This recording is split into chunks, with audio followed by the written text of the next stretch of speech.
Prions pour cette petite fille maintenant alors que nous courbons la tête. Notre Père Céleste, je ne peux pas ôter cela de ma pensée. La petite fille qui est là en train de mourir. Elle est la chérie de quelqu'un. Ta création. Et Satan est en train de lui voler sa vie. Je prie que dans le nom de Christ, que tu retires la main de la mort. Toi, Seigneur, qui a pu faire se partager la mer Rouge en deux, qui leur a accordé un voyage sûr dans le pays promis. Seigneur, nous te prions aujourd'hui que tu fasses se déplacer tout obstacle et que l'enfant puisse vivre.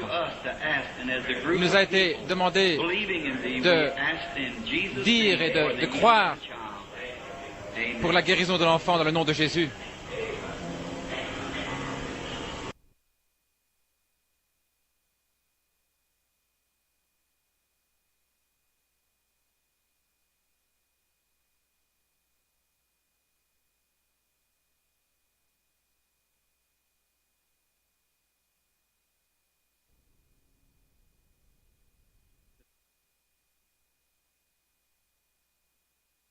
C'est avec un cœur reconnaissant que je viens vers vous à nouveau au nom du Seigneur Jésus. Je suis venu de Jeffersonville, tôt, de Louisiane. Si je pensais avoir une école du dimanche ici pour un... Et le temps était très chaud là-bas. Ainsi c'était...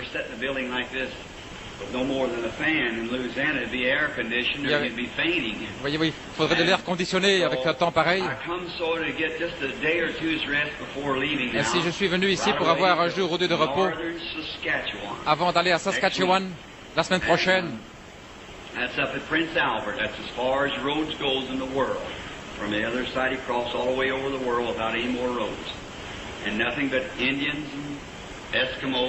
C'est là où il n'y a que des Indiens et des Esquimaux dans cet endroit-là.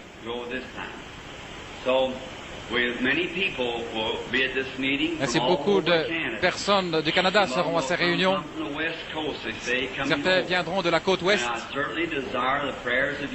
Et je désire certainement votre prière afin que Dieu puisse nous rencontrer et qu'il nous donne des réunions formidables pour sa gloire.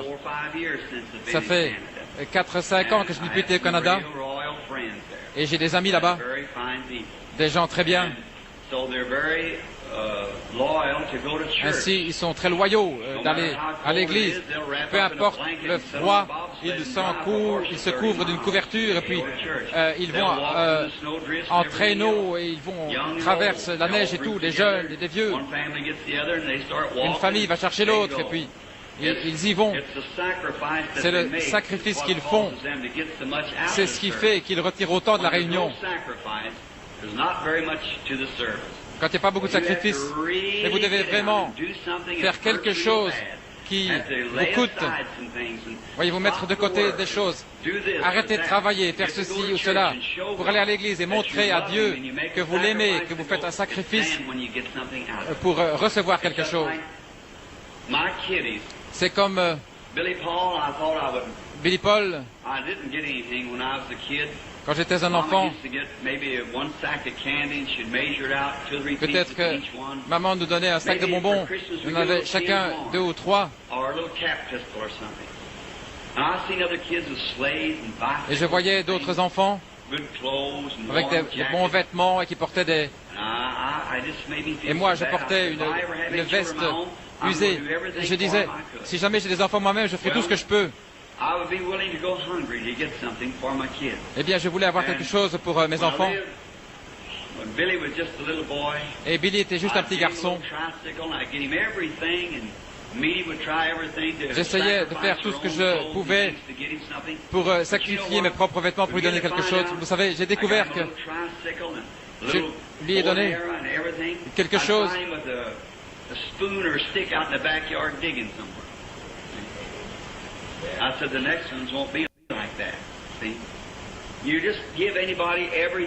Si vous donnez tout comme ça à quelqu'un, comme sur un plateau, voyez-vous, et ils ne vont pas en faire un bon usage. Mais vous devez faire un sacrifice. Et c'est la même chose avec le salut, c'est un sacrifice complet. Oui, frère Roy, c'est un sacrifice que vous devez faire chaque jour pour vous rapprocher de Dieu, faire quelque chose. Maintenant, je sais que c'est un sacrifice pour vous tous ici d'être dans un bâtiment chaud ici.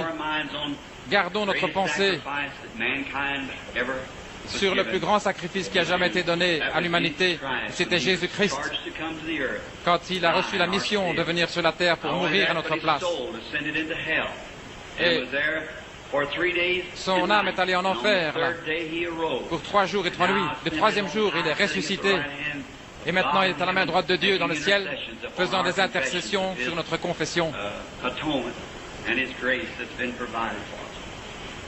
Now up there where we're going, there'll be many people, real poor, will have to sell one of their cows, 2 or 3 of their sheep, or something, get to come to the meeting. The old Eskimo will probably bring out some vieux Esquimaux, s'ils sont très pauvres, doivent peut-être vendre des pots qu'ils ont pour pouvoir venir à la réunion. Et nous sommes reconnaissants envers ces gens-là et nous prions que Dieu leur donne quelque chose. Maintenant, il fait chaud et je ne veux pas vous garder longtemps. Et je désire ce matin que nous fixions notre pensée, juste avant de prier pour les malades, sur l'Église et sa condition. Maintenant, je sens qu'il y a quelques jours, un message m'a été donné pour l'Église à Shreveport en Louisiane. Et je crois que c'est la condition de l'Église. Et nous allons prier ce matin. Nous allons demander à Dieu de nous aider. Nous allons demander à Dieu de nous aider dans le jour dans lequel nous vivons. Et devant cette Bible, il y a là le contenu de la vie éternelle. Et souvenez-vous, la parole est Dieu. Dieu n'est pas plus que sa parole. Et nous ne sommes pas plus que notre parole. Et vous et moi, si nous prenons une autre position, nous pouvons dire, je vais faire telle ou telle chose. Mais des circonstances peuvent se lever pour faire que nous ne faisons pas ce que nous avons dit. Mais Dieu ne peut pas faire cela parce qu'il est infini. Et il connaît tout ce qui... Ainsi, lui ne peut pas faire de déclaration à moins de savoir qu'il peut le soutenir. Et Abraham, quand il avait 100 ans, il appelait ces choses qui n'étaient pas comme si elles existaient. Et maintenant, je vais vous dire ceci comme un encouragement pour ceux pour qui on va prier, les malades. Abraham a appelé les choses qui n'étaient pas comme si elles existaient, en estimant que celui qui a fait la promesse était capable d'accomplir ou de garder ce qu'il avait promis.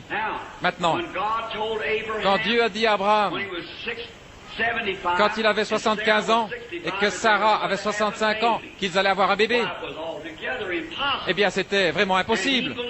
Mais il a cru cela. Et il s'attendait à voir le bébé, et c'est comme s'il était là pendant 25 ans. Comme si le bébé était là.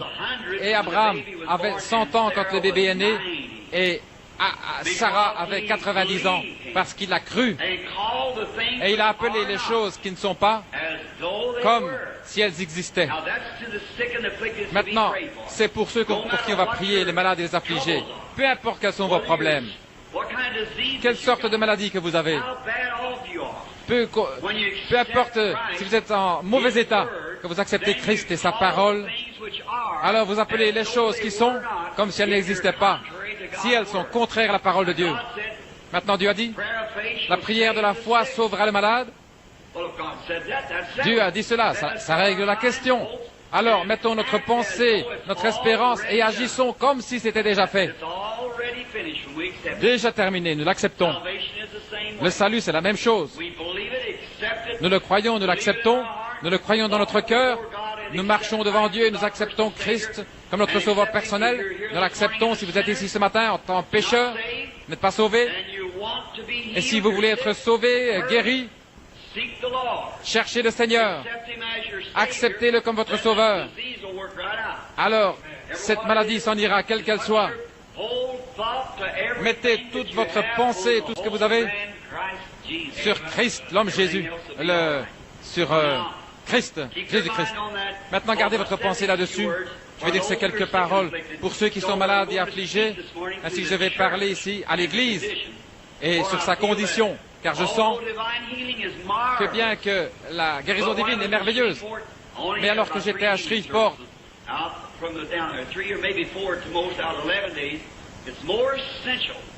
il est plus essentiel de prêcher pour l'âme des gens que passer du temps sur la guérison divine.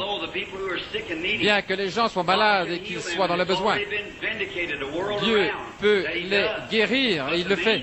Mais la chose principale maintenant, c'est pour l'âme qui ne mourra jamais. Le corps mourra, mais l'âme ne mourra jamais. Ainsi, nous voulons garder cela en ordre avec Dieu.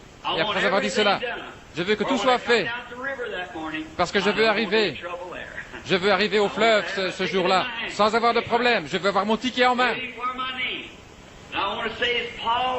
je veux dire, tout ce que Paul, je le connais dans la puissance de sa résurrection, que lorsqu'il m'appellera des morts, je sortirai. Je veux le connaître dans la puissance de sa résurrection.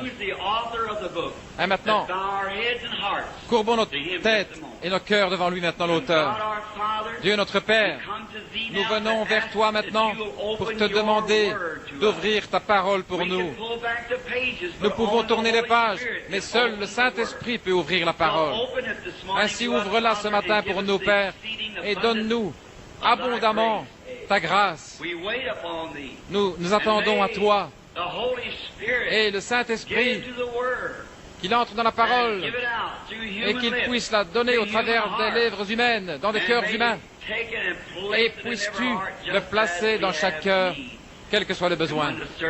Et lorsque la réunion sera terminée, nous serons prêts à retourner à la maison. Alors nous courberons humblement la tête et nous te rendrons grâce pour tout ce que nous aurons appris de toi et de tout ce que tu auras fait pour nous. Dans le nom de Christ, nous le demandons. Amen.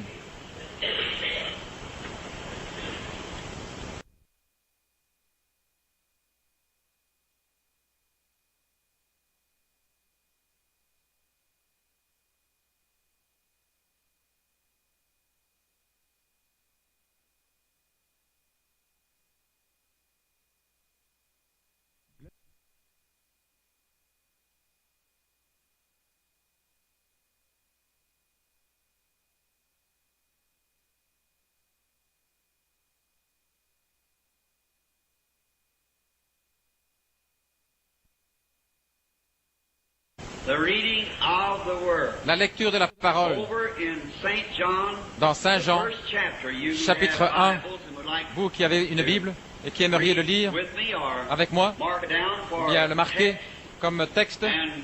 Nous lisons le texte de la parole et nous prions que le Saint-Esprit puisse donner le contexte. Nous pouvons le lire. Nous pouvons lire. Ceux qui sont capables de lire peuvent le lire. Mais seul Dieu peut apporter le contexte. Le texte peut être lu parce que c'est sa parole. Mais alors, le contexte doit être donné par Dieu. Maintenant, dans Saint Jean, au premier chapitre, commençons au verset 28 jusqu'au verset 32. Ces choses se passèrent à Béthanie, au-delà du Jourdain, où Jean baptisait. Le lendemain, il vit Jésus venir à lui, et il dit, « Voici l'agneau de Dieu, qui ôte le péché du monde.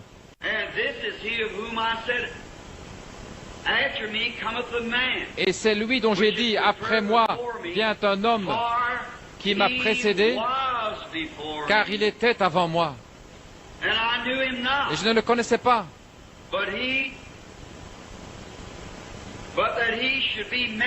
Mais c'est afin qu'il fût manifesté à Israël que je suis venu baptiser d'eau.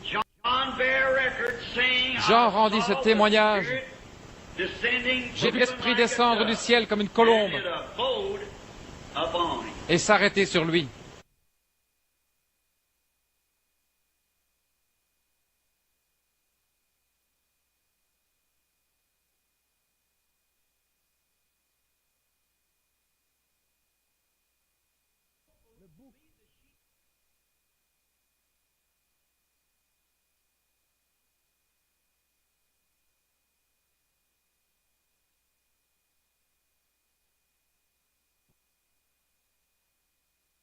Jean rendit ce témoignage disant,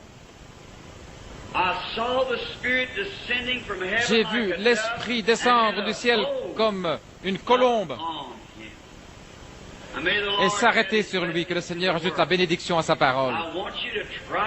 Je désire que vous essayiez de saisir chaque parole si vous le pouvez. Pouvez-vous m'entendre très bien là au fond? Si vous ne pouvez pas m'entendre, levez la main. Maintenant, je désire vous parler ce matin sur une parabole, sur une façon où n'importe qui ici pourrait comprendre. Maintenant, nous venons à l'Église pour nous améliorer. Nous venons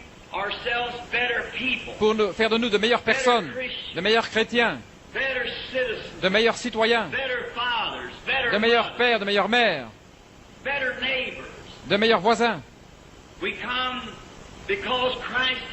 Nous venons parce que Dieu nous a dit que si nous demandons quelque chose en son nom, quand nous nous assemblons, et que là où deux ou trois, que cela nous serait accordé. Ainsi qu'y-a-t-il de plus grand, de meilleur, que de savoir pour, en tant qu'Église, de nous améliorer, d'avoir la compréhension. Combien veulent dire, c'est pour cela que je suis ici, pour avoir une meilleure compréhension. Et nous ne pouvons pas avoir une meilleure compréhension à moins que nous ayons la compréhension de Dieu et qui doit sortir de la parole de Dieu. La parole, c'est ce que Dieu nous a donné pour nourrir nos âmes affamées. Et le Saint-Esprit a été envoyé pour prendre la parole de Dieu et pour nous nourrir par la parole. Vous le voyez? Le Saint-Esprit est envoyé de Dieu pour prendre la parole de Dieu et pour nous la donner comme nous en avons besoin. Maintenant, je suis si content que Dieu nous a donné cela pour nourrir nos âmes. Nous sommes les brebis de son pâturage. Nous allons parler là-dessus. Les brebis. Et alors, nous sommes l'être triple de Dieu. Et lorsqu'il peut avoir le contrôle total de nous, il peut nous conduire et nous guider. Or, il a plu à Dieu, lorsqu'il a envoyé Jésus sur la terre,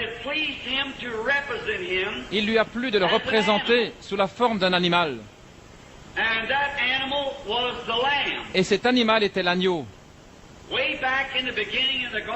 Et tout au commencement dans le jardin d'Éden, comme préfiguration de la venue de Jésus, Dieu sacrifia un agneau comme offrande de remplacement. Cela laissait pressentir la venue de Christ.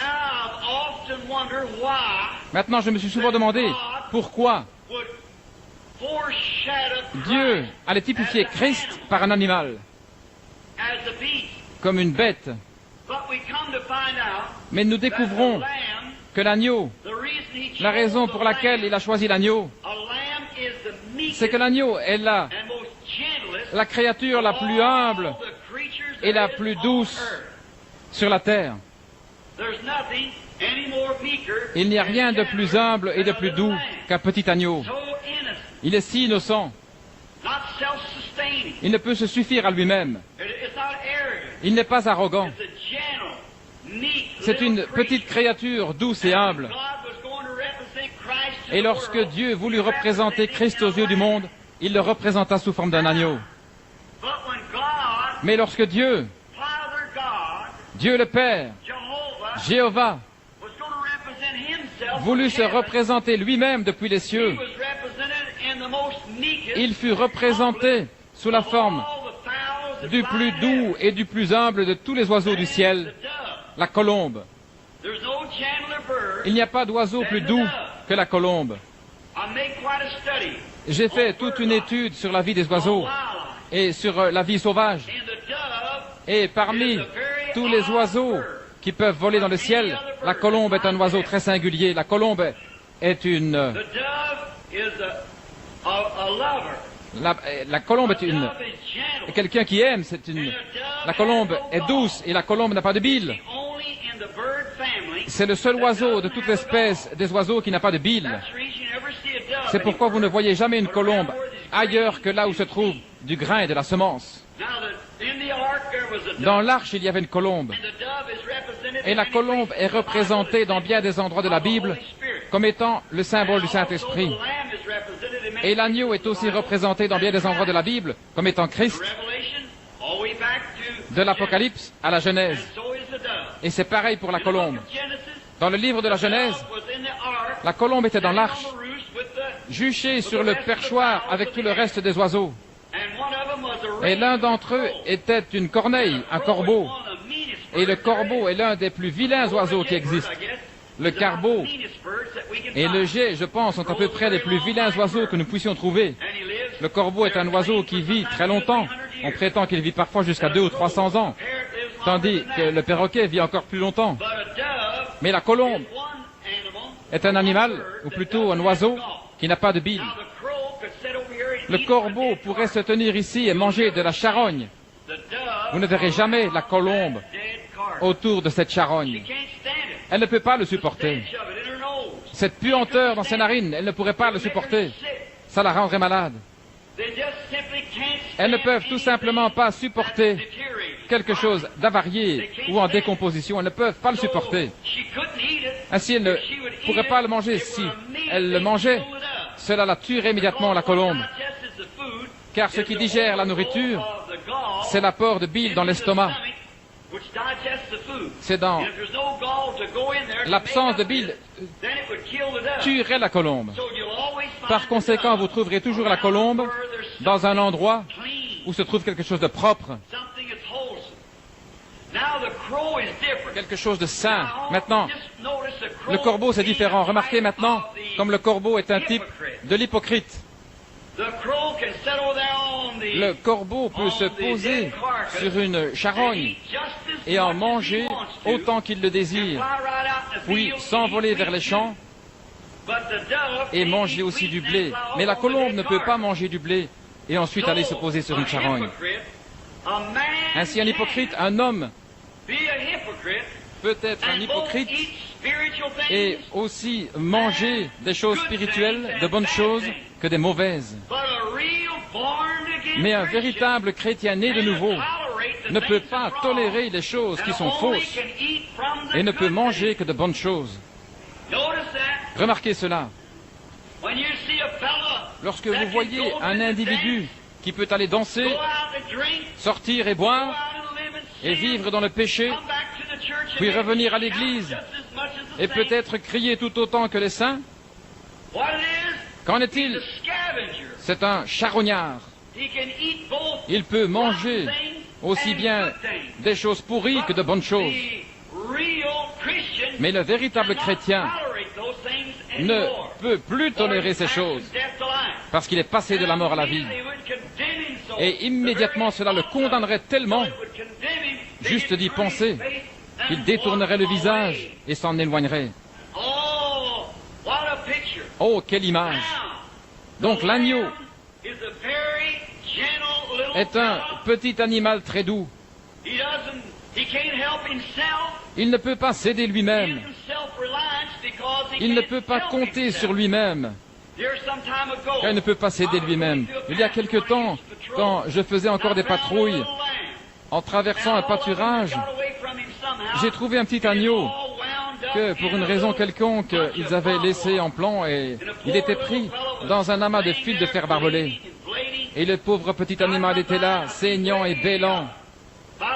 Je me suis approché à peu près d'un demi-mile et tout un troupeau de moutons, s'il était resté là et que nous ne l'ayons pas retiré de là, les corbeaux seraient venus et lui auraient piqué les yeux.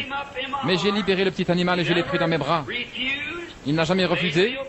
Il est resté très tranquille. Je l'ai pris dans mes bras. C'est peut-être la première fois qu'un être humain le touchait. Mais il était très gentil. Il était d'accord d'être conduit. Il était d'accord qu'on l'aide. J'espère que vous le voyez. Il était d'accord de ne pas essayer de résister ou de donner des coups de pied, des coups de patte ou de mordre.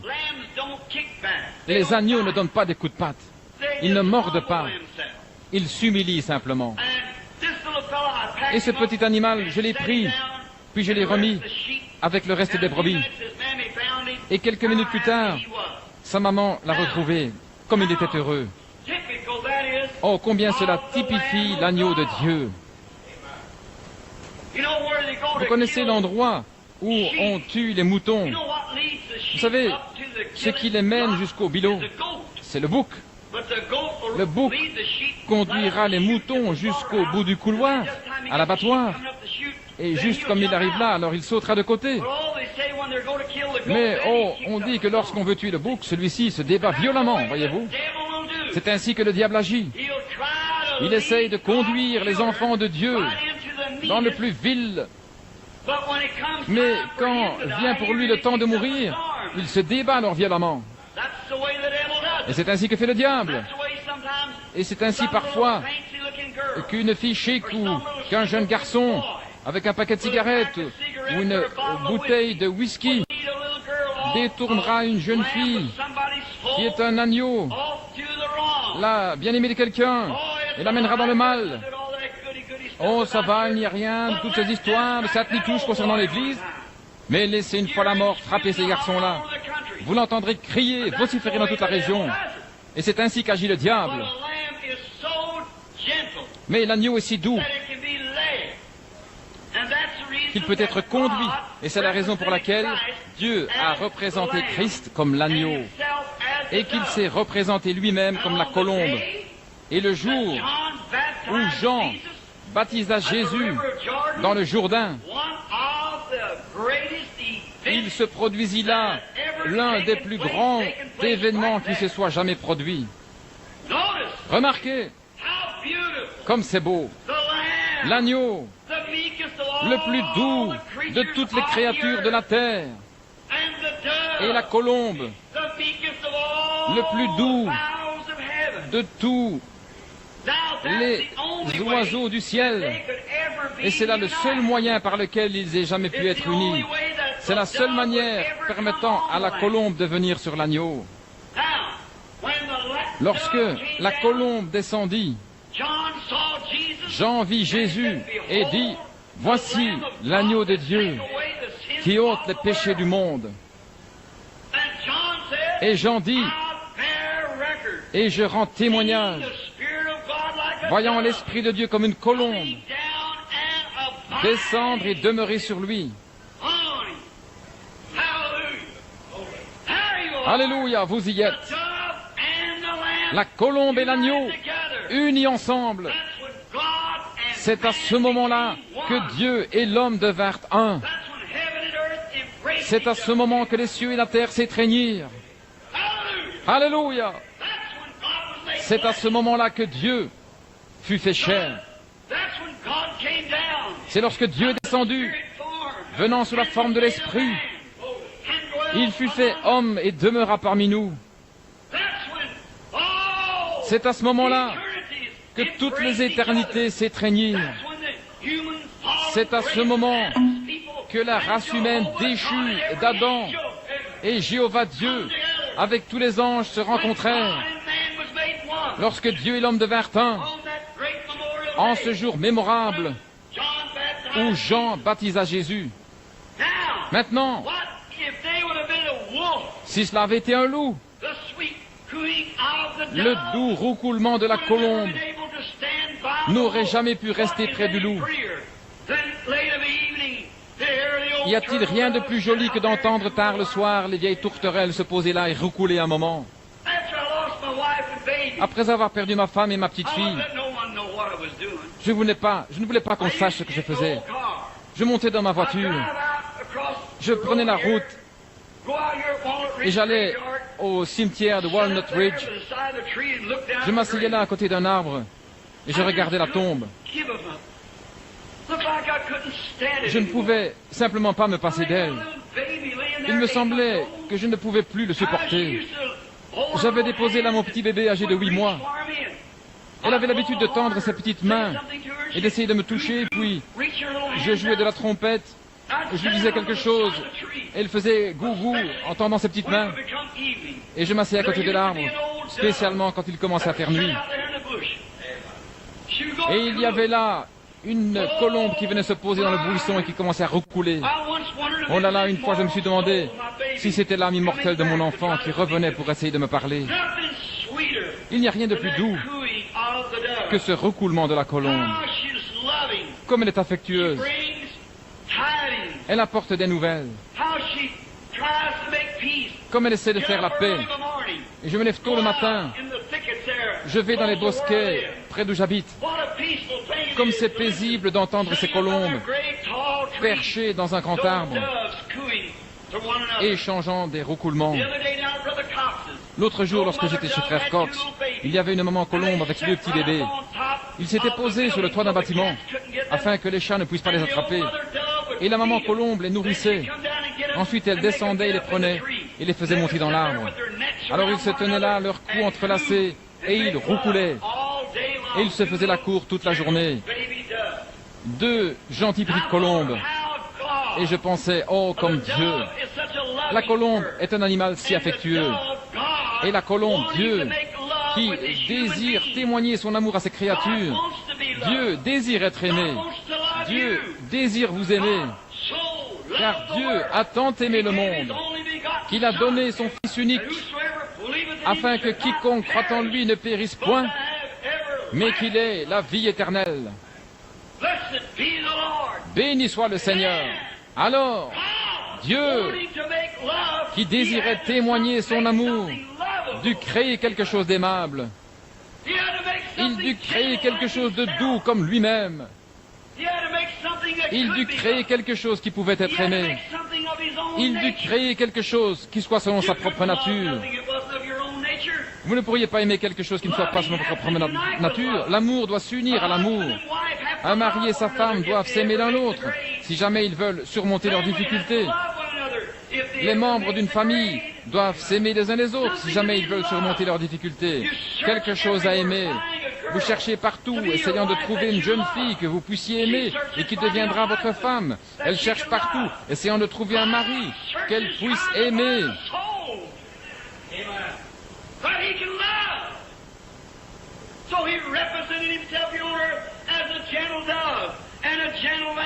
Maintenant, il les compare à une colombe et un agneau. Cette colombe aurait pris son envol immédiatement. Mais l'agneau, il n'a pas de grande pensée de lui-même. Un agneau, c'est une chose. Quand il est perdu, il est désespérément perdu. Mais elle ne peut pas retrouver sa route. Voilà pourquoi elle ne peut pas trouver sa route. Et c'est la raison pour laquelle Dieu nous compare à des brebis. Quand nous sommes perdus, nous sommes perdus. Nous ne pouvons pas nous retrouver. Et la seule façon de le faire, c'est de nous soumettre au berger du troupeau, et le laisser nous conduire. Maintenant, je remarque que cet agneau et cette brebis ensemble, que l'agneau et la colombe ensemble, ils faisaient un. Ensuite, observez comment la colombe conduisait l'agneau, le Fils de Dieu. Comment il était doux, sachant qu'il allait à l'abattoir. Comme il était doux, sans jamais rien faire de lui-même, n'essayant pas de se suffire à lui-même. Il dit, je ne fais rien avant que le Père me le montre premièrement. Maintenant, il y a une autre chose qui caractérise l'agneau. L'agneau consent volontiers à renoncer à ses droits. Maintenant, Dieu désire que nous soyons des agneaux. Mais bien souvent, nous ne voulons pas nous soumettre nous-mêmes. Nous ne voulons pas abandonner nos droits. Il y en a tant qui disent, j'ai des droits, frère Branham. Et c'est juste, mais êtes-vous prêts à abandonner vos droits? Êtes-vous prêts à les abandonner afin que Dieu puisse vous conduire? Et voilà le problème avec l'Église aujourd'hui, dans leur grande majorité. Alors que la douceur de l'agneau de Dieu, nous sommes censés être des agneaux, mais nous sommes devenus tout sauf des agneaux. Et c'est pour cette raison qu'aussitôt que nous prenons cette attitude, la colombe du Saint-Esprit prend son envol et s'en va. Si l'agneau de Dieu s'était mis à hurler comme un loup et avait fait quoi que ce soit de contraire à ce que la douce colombe lui aurait permis de faire, la colombe aurait pris son envol. Elle serait partie en l'espace d'une minute. Et c'est la raison pour laquelle aujourd'hui, nous nous demandons ce qui se passe avec l'Église pentecôtiste. C'est ce que nous avons pris une nature différente. Nous avons pris cette nature qui dit, nous réclamons nos droits. Nous allons faire ce que nous savons être juste. Et nous devenons arrogants. Nous devenons hostiles. Nous devenons indifférents. Nous laissons entrer la colère. Nous laissons entrer l'égoïsme. L'agneau, lorsque vient le temps, la laine qui est à lui, il y a droit. La laine lui appartient. Mais on prend cet agneau, on le met sur le billot, on lui attache les pattes. Il ne rue jamais, il ne fait pas d'histoire. Vous lui retirez tout simplement ses droits. Parce que c'est un agneau. Il ne peut rien faire d'autre, parce que c'est sa nature. Mais mettez-vous une fois en travers du chemin d'un chrétien. Vous découvrirez si c'est un agneau ou un bouc. Vous saurez ce qu'il est. Contrariez-le une fois. Et c'est la raison pour laquelle aujourd'hui, nos églises sont dans la condition où elles sont. Nous nous sommes appelés agneaux de Dieu. Les femmes et les hommes ensemble ont commencé à agir n'importe comment, sauf comme des agneaux de Dieu.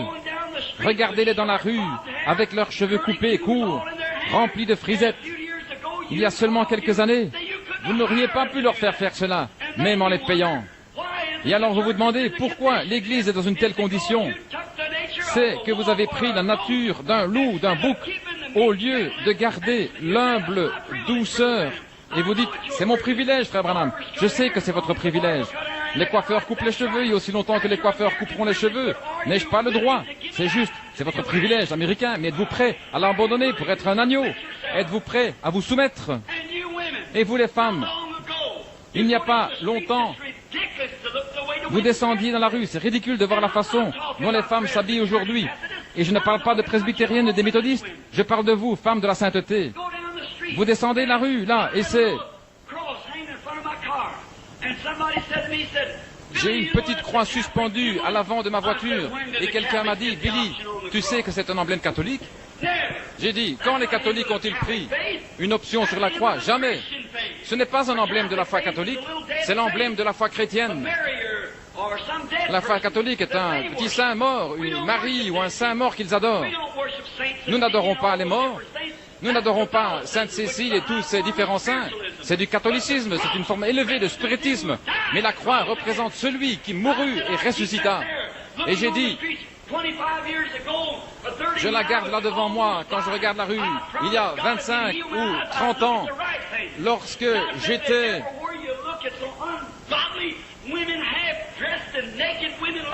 quand il y a des femmes à moitié nues, alors je regarde la croix.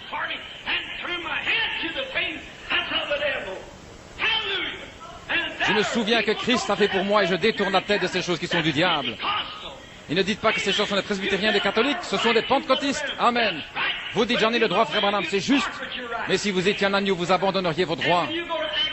Et lorsque vous agissez ainsi, le Saint-Esprit, cette douce colombe, s'envole aussitôt. Elle ne se couvrira pas de honte avec vous. Non, non. Ne pensez jamais que vous allez pouvoir agir ainsi et garder le Saint-Esprit. Vous ne le pouvez pas. C'est ce que dit la Bible. Vous devez abandonner vos droits. Et vous les hommes, avec ces petites choses efféminées. Cela montre de quoi vous êtes fait. C'est la raison pour laquelle vous n'avez pas le Saint-Esprit comme vous affirmez l'avoir. Sinon, vous auriez assez de crampes pour la faire agir comme une dame. En tout cas, aussi longtemps qu'elle vivra avec vous. Amen. Cela semble démodé, tranchant, mais c'est ça que l'Église a besoin aujourd'hui. Un lavage du Saint-Esprit à l'ancienne mode. Elle a besoin d'être étendue, séchée, repassée par le Saint-Esprit. Certainement.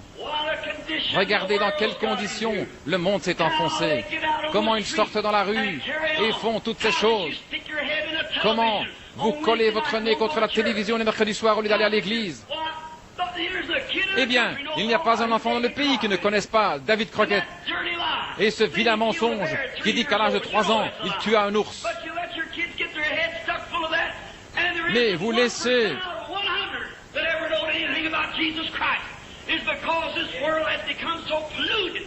C'est parce que ce monde est devenu si pollué, cette nation est si ridicule et éloignée de Dieu, elle a rejeté le Saint-Esprit.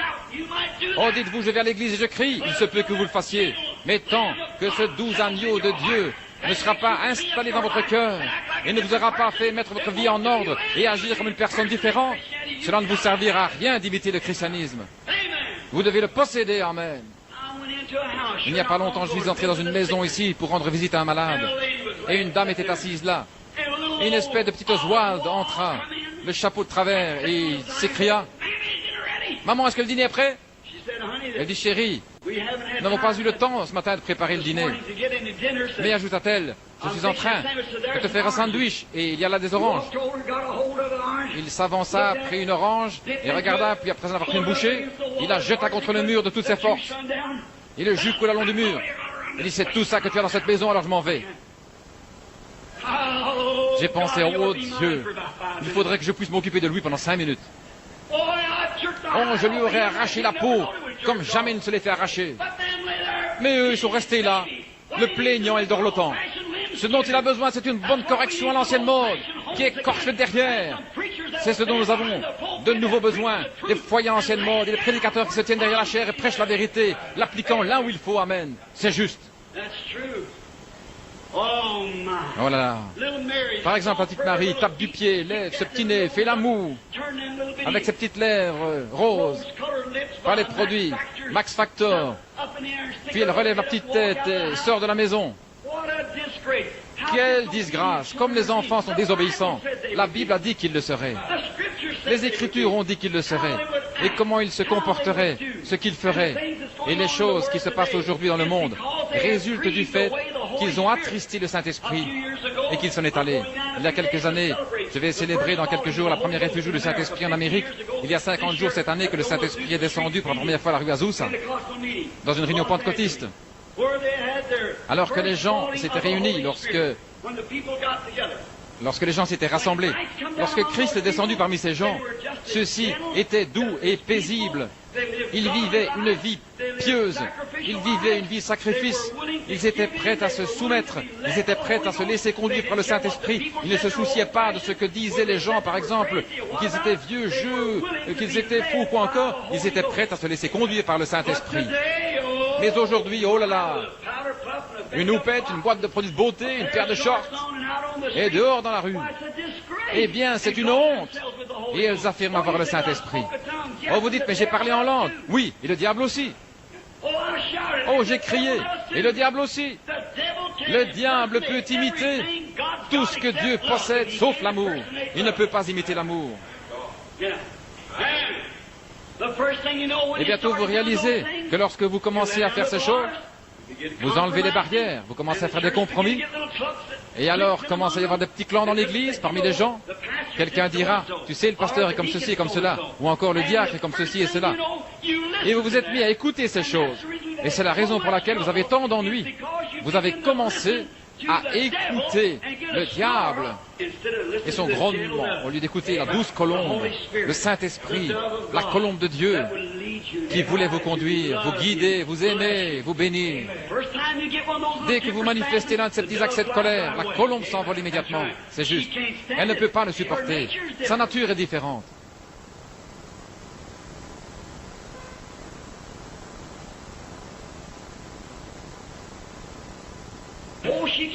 Oh, elle ne peut absolument pas le supporter. Et lorsque vous vous mettez à parler de votre prochain, elle ne peut pas supporter cela.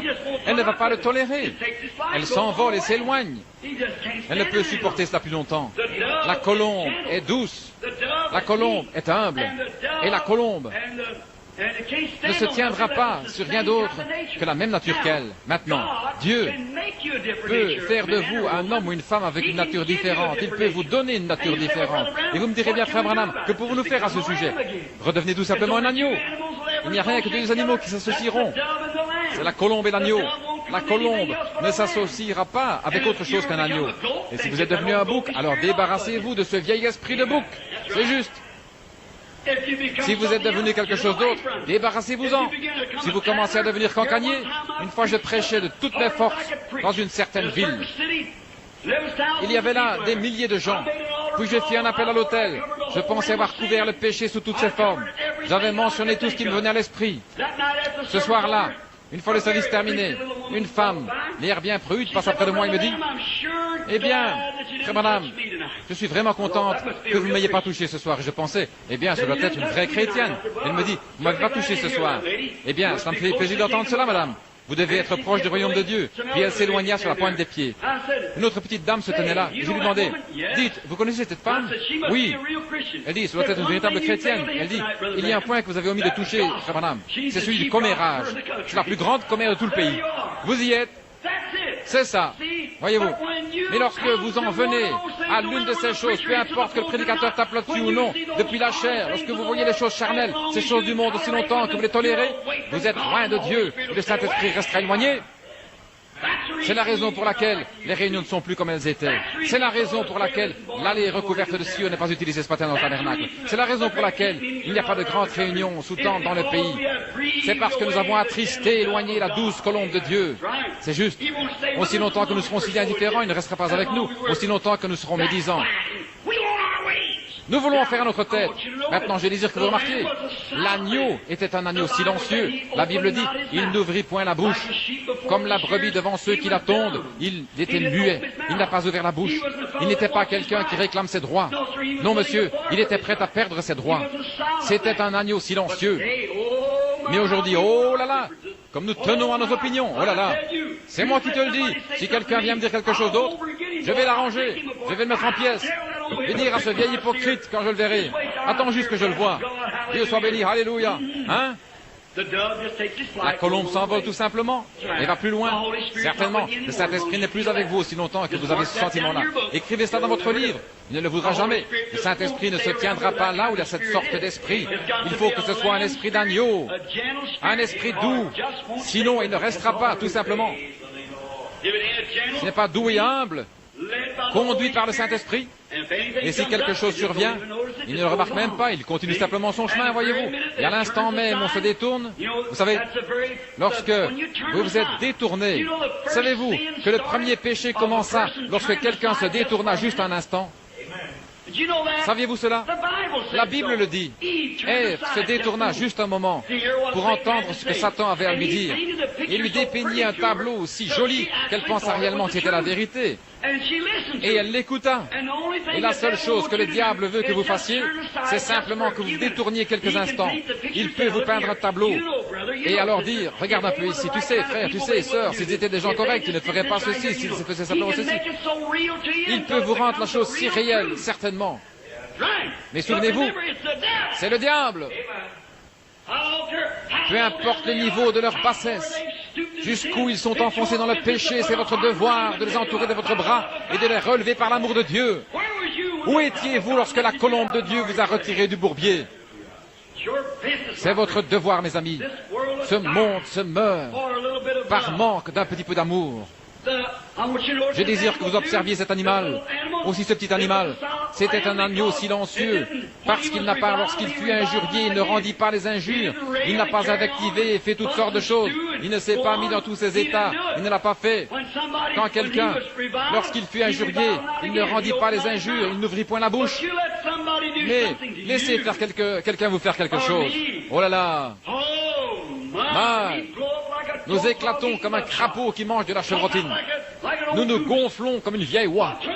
Eh bien, je te le dis maintenant, S'il me marche encore comme ça sur les pieds, je ne retourne plus jamais dans cette vieille église. Non, monsieur. Dieu soit béni. Alléluia. Les Nazaréens me recevront. Les pèlerins de la sainteté m'accepteront. Alléluia. Je n'ai plus à le faire. Très bien. La colombe s'envole. Tu sais quoi? Si ce vieil hypocrite fréquente cette église-là, eh bien, je n'y retournerai plus jamais. Dieu soit béni, je n'irai plus. Et lorsque cette chose vous frappe, ce vieux loup qui gronde, la colombe s'envole. C'est vrai. Alors le Saint-Esprit n'est plus là. Ensuite, vous vous demandez ce qui se passe avec vous. Vous vous demandez ce qui se passe avec l'Église. Vous vous demandez ce qui se passe avec vous. Pourquoi n'avez-vous plus la victoire comme vous aviez? Vous avez changé de nature. Vous êtes devenu un bouc au lieu d'un agneau. Vous êtes devenu quelque chose d'autre qu'un agneau. Vous devez recevoir ce véritable esprit de douceur. Que le Saint-Esprit me conduise n'importe où. Oh Dieu, j'aime chaque pécheur où qu'il soit. Si de tels sentiments s'installent dans votre cœur, alors vous verrez quelque chose se produire. Votre âme. Vous me direz, eh bien frère Branham, y a-t-il une solution à cela? Oui. Devenez simplement un agneau. C'est tout. Eh bien frère Branham, j'ai rencontré une jeune dame l'autre soir à Shreveport. Billy et moi sommes allés quelque part manger un sandwich après le service. Une belle jeune femme entra là, probablement avec une jeune fille de 20 ans, à peu près. Elle était bien habillée. Elle s'est assise et j'ai remarqué qu'elle regardait continuellement dans notre direction. J'ai simplement continué à manger. Quelques instants plus tard, une dame est entrée. Elle a dit bonsoir en s'adressant à elle. Et je sais que cette dame était sœur Davis là-bas. Elle ainsi qu'une autre dame du Life Tabernacle, je les connaissais bien. Elle est venue vers moi. Elle a dit frère Branham, c'est un beau message ce soir. J'ai dit bonsoir, merci beaucoup. Et j'ai ajouté, êtes-vous membre du Life Tabernacle? Elle a répondu oui. Vous savez, frère Branham, dit-elle, j'aurais pu chanter dans la chorale, mais ils ont une certaine restriction là-bas. Elle a ajouté, oh, j'ai fait tant d'années de chant et tout, j'ai chanté des solos et certaines choses, mais je n'ai pas pu chanter parce qu'ils ne permettent pas qu'une femme maquillée chante dans la chorale. Et j'ai dit, eh bien, gloire à Dieu pour le Life Tabernacle. Elle a dit, mais je vous assure, frère Branham, je suis une chrétienne. Et j'ai dit, alors sœur, rentrez chez vous et lavez-vous le visage. J'ai ajouté, voulez-vous me dire, voilà que vous laisseriez une chose insignifiante comme porter un peu de cette affaire sur votre visage? Maintenant, je peux vous prouver que cela vient du diable. Je peux vous prouver qu'il n'y a rien. À l'origine, c'était païen. Et tant que vous en portez, c'est une marque de paganisme.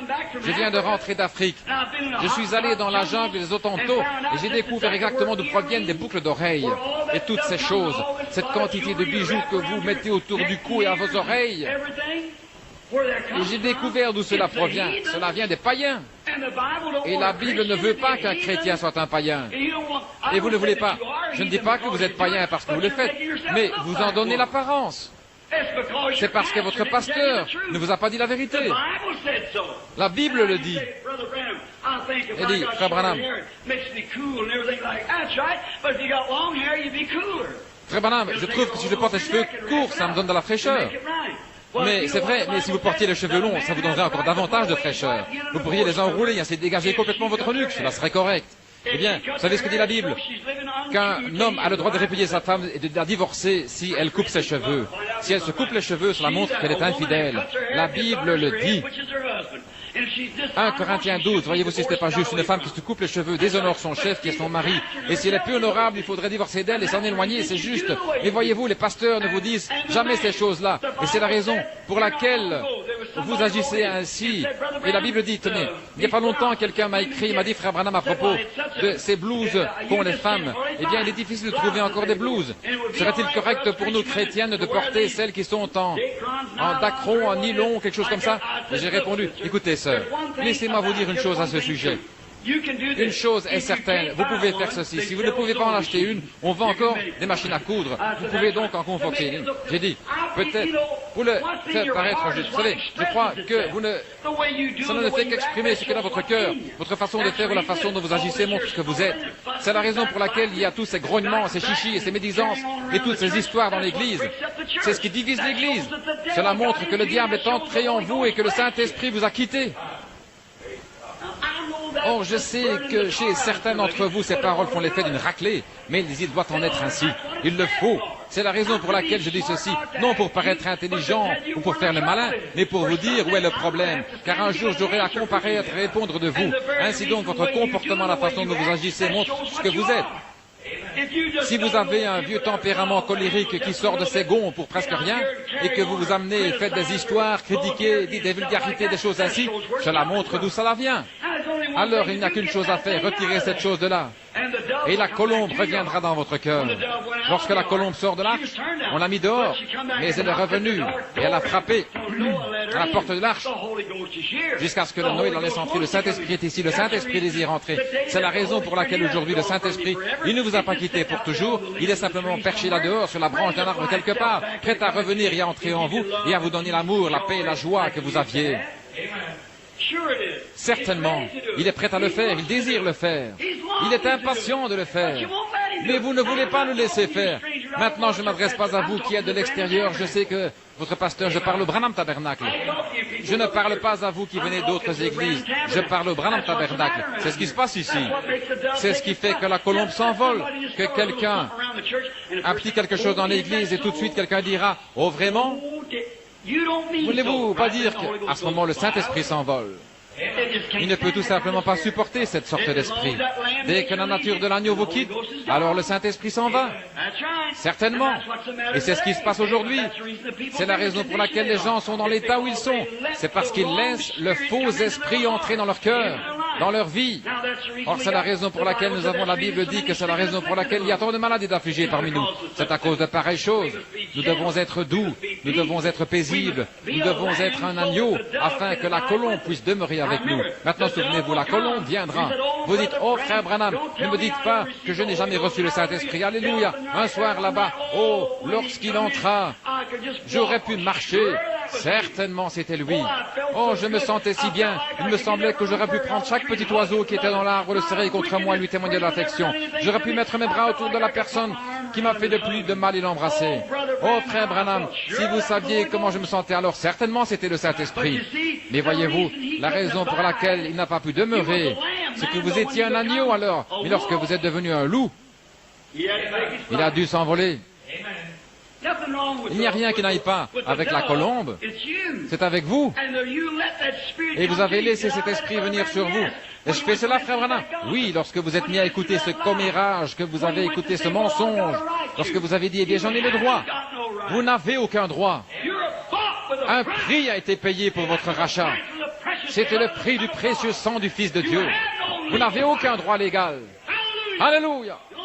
Le seul droit que vous ayez, c'est de venir à la fontaine remplie de sang, tirée des veines d'Emmanuel.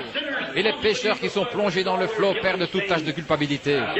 Oui, monsieur, le seul droit que vous ayez, c'est d'abandonner votre volonté propre à Dieu. Et à partir de ce moment-là, Dieu dirige. C'est ce qui fait que les réunions, c'est ce qui fait qu'il y a tant de choses étranges. Le Saint-Esprit ira à un endroit où il dira, ceci n'est pas juste, arrête la réunion, va plus loin. Je l'arrête, frère, et comment? Je vais plus loin, c'est juste, parce que vous devez être conduit par l'Esprit de Dieu. Et la seule façon d'être conduit par l'Esprit de Dieu, c'est de rester doux. Non pas de connaître beaucoup de choses. Oh, vous pensez, moi je connais beaucoup de choses, et vous emballez votre cerveau, si bien qu'elle ne peut même plus fonctionner normalement. Vous connaissez tous les livres et toutes les réponses et tout le grec et tout l'hébreu, ce qui fait que la colombe n'a pas de place pour se percher. Exactement. Vous connaissez tout et ce qui fait que la colombe ne peut pas diriger, parce que vous en savez trop. L'agneau n'a pas la prétention de connaître quoi que ce soit. Il doit avoir quelqu'un d'autre pour le diriger. Gloire! C'est ça. Il ne sait rien. Amen. La seule chose que je connaisse, c'est Jésus-Christ est mort pour me sauver.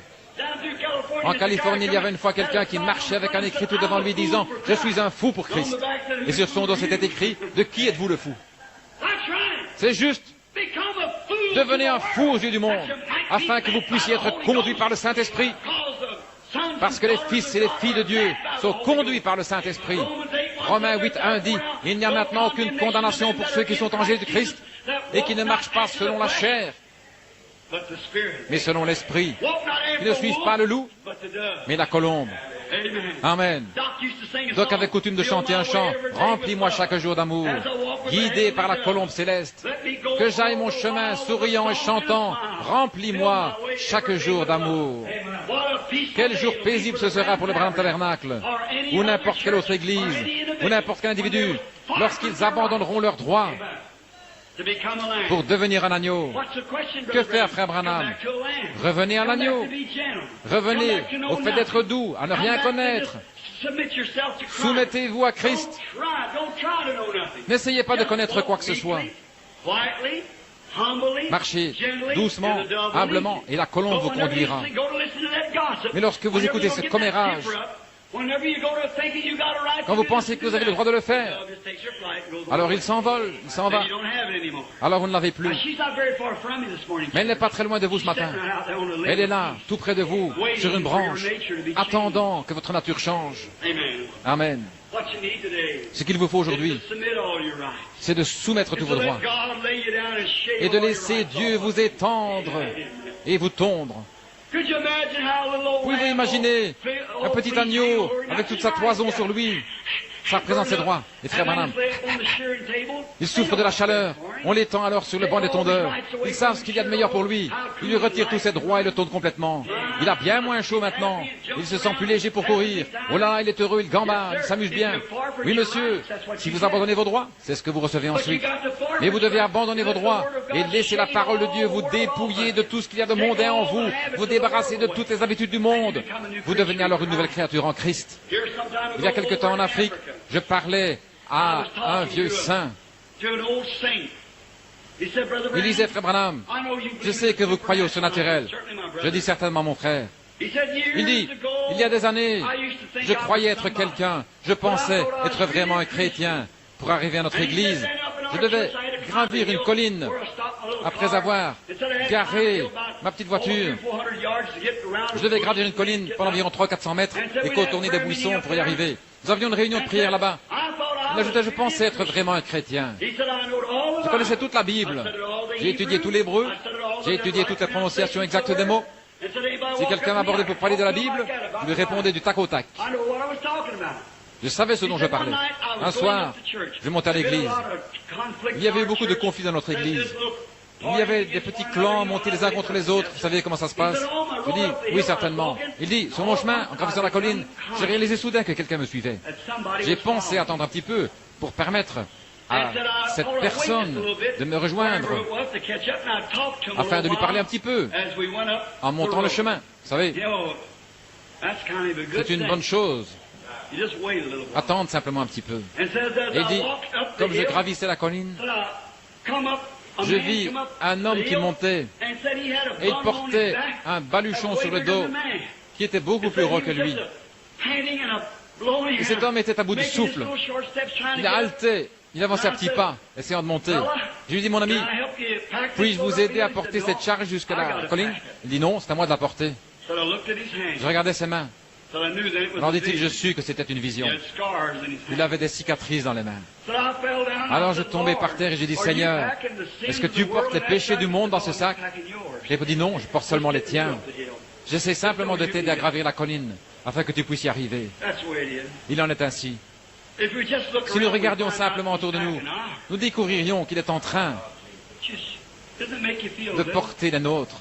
Est-ce que ça ne vous fait pas sentir petit, notre cœur méchant et cruel, juste parce que nous pouvons le faire? Il y a certains temps, j'étais à la chasse. Comme vous le savez, j'aime chasser. Il y avait un individu cruel dans cette région. C'était un type méchant. Il avait l'habitude de se moquer de moi parce que je ne voulais pas tirer des biches et des faons.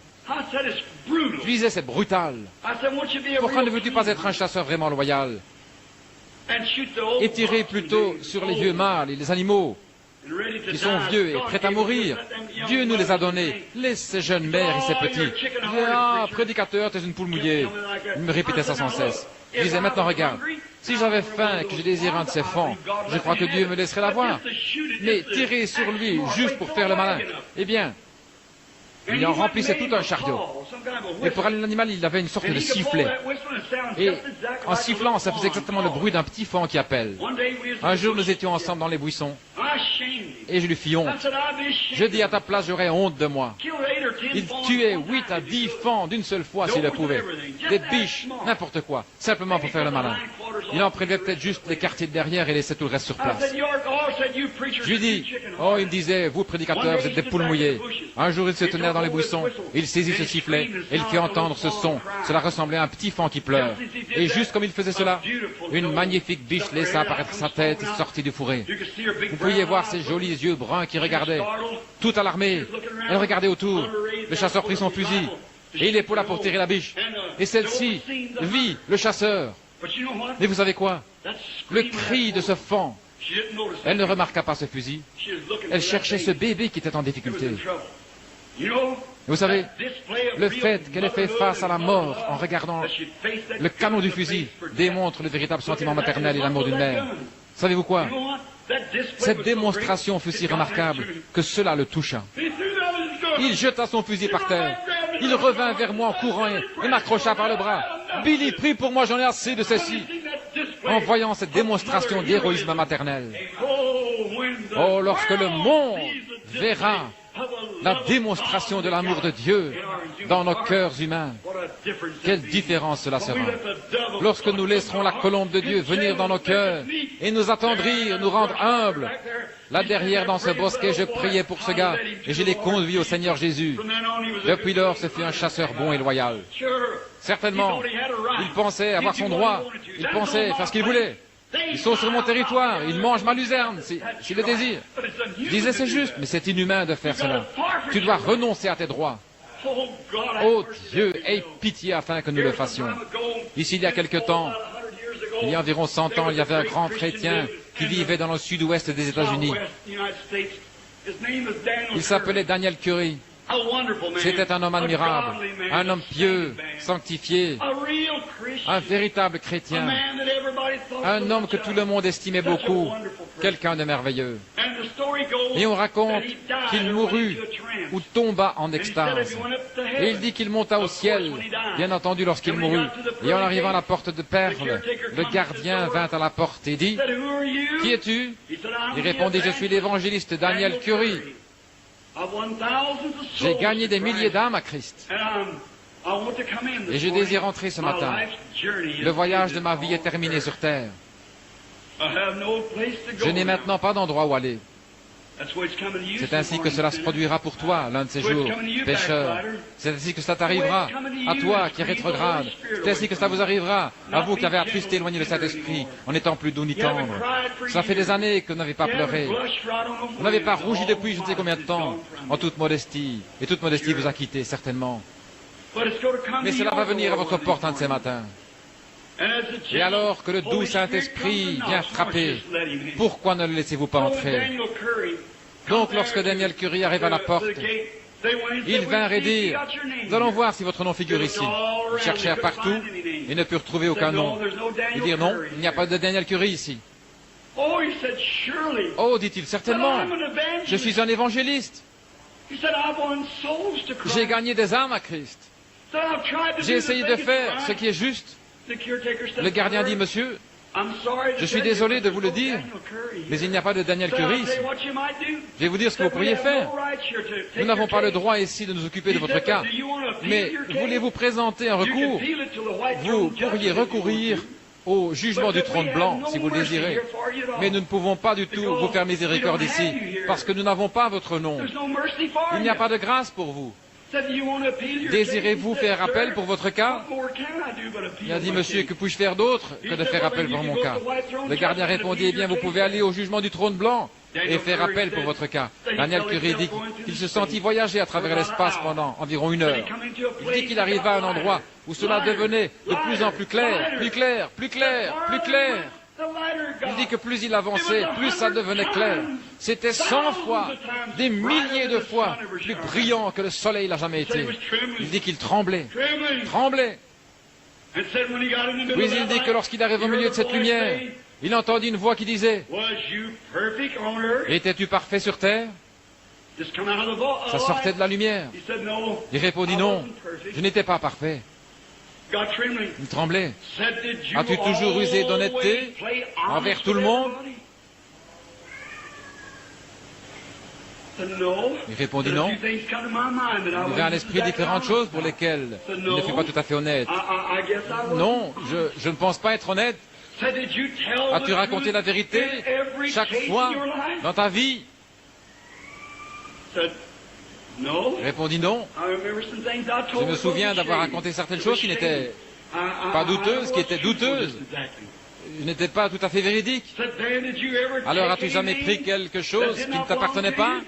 Une certaine chose? De l'argent? Ou autre chose qui ne t'appartenait pas? Il pensait qu'il avait été assez bon sur la terre, mais il était condamné.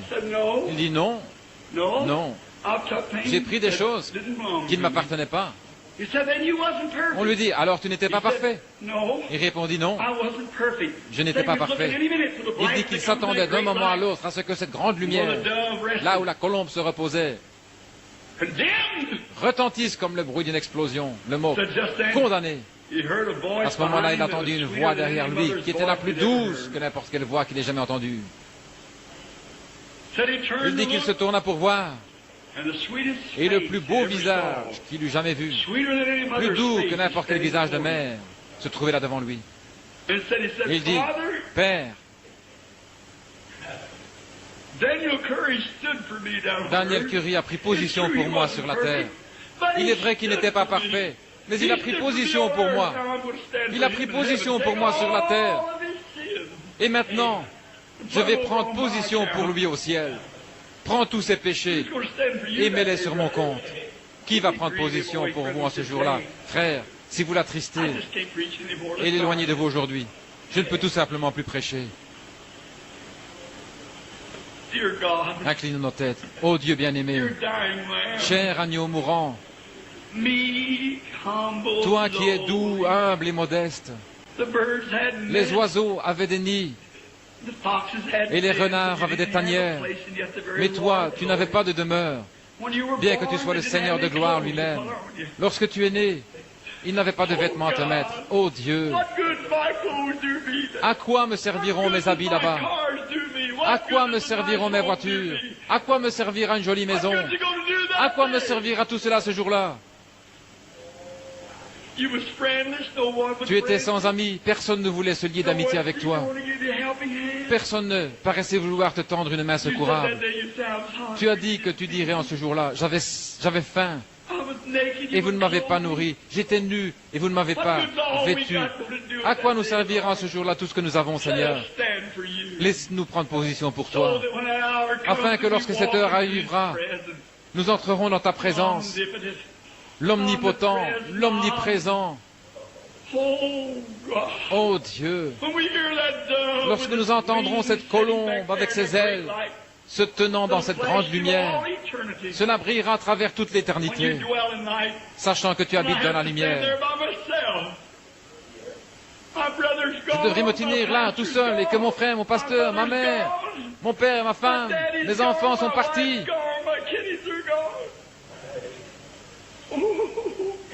Oh Dieu, que vais-je faire alors, Seigneur? Que vais-je faire alors? Cela peut arriver ce soir avant le coucher du soleil. Mais que vais-je faire? Que puis-je faire? Oh Christ, je veux prendre position pour toi maintenant. Je ferai mon choix aujourd'hui. Je vais cesser tous mes bavardages sur autrui. Je vais abandonner tout mon tempérament colérique. Je vais laisser de côté tous mes différends. Je vais abandonner toutes choses. Dépouille-moi, Seigneur. Prends tout ce que j'ai. Simplement prends-moi, Seigneur. Je veux me tenir à ta place. Je veux être tondu. Je désire que tout égoïsme, tout orgueil, toute indifférence soit simplement ôté de moi. Et puis je désire prendre position pour toi comme un agneau tondu, prêt à abandonner tous les plaisirs, ce qu'on appelle les plaisirs de la vie. Toutes les danses, toutes les réceptions, tous les vêtements indécents, le fard, le rouge à lèvres, le vernis à ongles, toute cette indifférence qui ressemble au monde. Tu m'as dit, n'agissez pas comme le monde, ne vous associez pas aux choses du monde, sortez du milieu d'eux. Oh Dieu, aide-moi Seigneur, dépouille-moi aujourd'hui, tombe-moi, prends-moi comme un agneau et rends-moi muet. Que je n'ouvre pas la bouche, que je ne dise rien à ce sujet. Que je me tienne simplement là. et que je sois tondu. Oh Dieu, quelle différence cela fait. Je me souviens qu'une fois tu m'as dépouillé. Tu as pris ma femme, tu as pris mon petit enfant, mon père, mon frère. Tu m'as complètement tondu. Cependant, dans mon cœur, je savais que je t'aimais. Comme tu m'as béni, comme tu as été bon. Tout ce que je suis, tout ce que je pourrais être, ou tout ce que je serai, vient de toi. Oh Dieu, cela vient de toi. Je confesse mes erreurs. Je confesse tout ce que j'ai fait ou pensé. Tombe-moi simplement, Seigneur. Je désire être ton agneau. Pas seulement ça, Seigneur, mais prends chaque personne ici ce matin, chaque brebis, et ceux qui ont le désir d'être une brebis, tonds-les tous ce matin, Seigneur. Fixe leurs petites pattes au bilot de l'Évangile. Puisse le Saint-Esprit les conduire à la repentance en ce moment même et qu'ils sachent qu'ils ont été indifférents à l'égard de Dieu. Et, Seigneur, puisses-tu les tondre de toute indifférence du monde, de toutes les choses du monde, Seigneur. Que nous soyons tondus ce matin, Seigneur, afin qu'ayant moins chaud, nous puissions nous tenir tranquillement devant toi, comme des chrétiens nés de nouveau. Accorde-le, Seigneur. Je t'aime, je veux y aller, peu importe qu'il fasse chaud, que j'en ai envie ou pas, je veux y aller, je désire prendre position pour toi, parce que je veux que tu plaides ma cause ce jour-là. Et que tu dises, eh bien, il a pris position pour moi. Maintenant, je vais prendre position pour lui. Oh Dieu, accorde-le aujourd'hui. Et tandis que chaque tête est inclinée, et chaque cœur aussi, je me demande ce matin s'il y aurait quelqu'un ici qui réalise qu'il a essayé d'en faire à sa tête, qui a fait simplement ces choses qu'il n'aurait pas dû faire. Alors si vous sentez simplement ce matin que vous aimeriez que le Seigneur vous tonde et qu'il fasse de vous un agneau véritable, voudriez-vous lever la main, où que vous soyez, que Dieu vous bénisse, madame, que Dieu vous bénisse. Quelqu'un d'autre, dites, tonds-moi, Seigneur, je suis une brebis, je ne veux même pas ouvrir la bouche, je veux dire simplement que tu retranches de moi tout ce qui est du monde. Que Dieu vous bénisse, frère, que Dieu vous bénisse, madame, que Dieu te bénisse, petit garçon, que Dieu vous bénisse. Tonds-moi, Seigneur. Que Dieu vous bénisse, madame. Que Dieu vous bénisse. Tonds-moi, Seigneur. Je désire que toutes les choses du monde, je désire prendre position pour toi ce matin. Je désire me tenir simplement comme une brebis tondue. Je veux que toutes les choses du monde soient retranchées de moi. Je désire t'appartenir et que tu m'appartiennes. Veux-tu me recevoir, Seigneur, alors que je lève la main vers toi? Que Dieu vous bénisse, Dieu vous bénisse, Dieu vous bénisse, Dieu vous bénisse, Dieu vous bénisse. Que Dieu vous bénisse, monsieur, madame. Dieu vous bénisse. Que Dieu vous bénisse, mon frère. Oui, que Dieu vous bénisse. Que Dieu vous bénisse, sœur. C'est juste. Soyez simplement honnête. Je désire que Dieu retranche de moi tout ce qui n'est pas tout à fait comme lui. Tout motif égoïste, toute indifférence. Je désire qu'il me tonde complètement ce matin. Je veux être comme lui. Peu m'importe que ce soit des droits ou non, je n'ai aucun droit. Je ne possède qu'un seul droit, c'est de venir à lui. Et il prend le reste. Y a-t-il un pécheur ici qui n'ait jamais confessé Christ, qui n'ait jamais été sauvé, et vous désirez qu'on se souvienne de vous dans la prière ce matin? Voudriez-vous lever la main, mon ami pécheur? Que Dieu vous bénisse. Un autre, levez la main et dites, souvenez-vous de moi, frère Branham. Je ne suis pas chrétien, et je ne sais pas à quel moment je devrais rencontrer Dieu. Et je désire qu'on se souvienne de moi dans la prière en ce moment même, alors que vous terminez. Voulez-vous lever la main, afin que je prie pour vous, que Dieu vous bénisse? Que Dieu vous bénisse, petite dame, monsieur, madame. Quelqu'un d'autre? Je désire. Combien ici sont rétrogrades? Oh, direz-vous, je n'admettrai pas cela, frère Branham. Mais regardez, si cette colombe de la douceur vous a quitté, frère, il y a quelque chose qui ne va pas. Il y a quelque chose qui ne va pas lorsque vous ne pouvez pas vous supporter les uns les autres, lorsque vous ne pouvez pas pardonner à chaque personne du plus profond de votre cœur, quoi qu'ils aient fait, quoi qu'ils aient dit. Si vous ne pouvez pas leur pardonner du plus profond de votre cœur, j'ai déjà dit, si vous ne pardonnez pas à chacun ses offenses de tout votre cœur, votre Père céleste ne vous pardonnera pas non plus. Qu'arriverait-il par cette chaleur? Qu'arriverait-il si Dieu vous appelait aujourd'hui? Tandis qu'il y a une fontaine ouverte, une église prête, Le Saint-Esprit se tenant ici sur le pignon de ce bâtiment, prêt à descendre sur le champ, à revenir dans votre cœur et vous rendre doux et paisible. Qu'est-ce que je dois faire, frère Branham? Devenez simplement un agneau. Le Saint-Esprit descendra immédiatement lorsque vous deviendrez un agneau. Mais si vous avez de mauvais motifs ou de mauvaises idées, ou que vous voulez faire à votre tête, que vous n'êtes pas prêt à abandonner cela, alors le Saint-Esprit ne viendra jamais. Maintenant, avec notre tête inclinée, je me demande s'il y a quelqu'un parmi vous qui avait levé la main. Jésus a dit, celui qui écoute mes paroles et qui croit celui qui m'a envoyé a la vie éternelle. Il ne viendra jamais en jugement, mais il est passé de la mort à la vie. Jean 5, 24. Mais maintenant, si vous aimeriez venir à l'autel, agenouillez-vous ici et prions ensemble pour que ce sentiment doux et paisible que vous avez possédé autrefois ou que vous aimeriez posséder vienne à nouveau en vous. Tandis que nous gardons nos têtes inclinées et que nous chantons « Il y a une fontaine remplie de sang », je désire que vous veniez vous agenouiller ici pour prier. Tous ceux qui désirent venir maintenant, agenouillez-vous ici simplement à la balustrade de l'autel.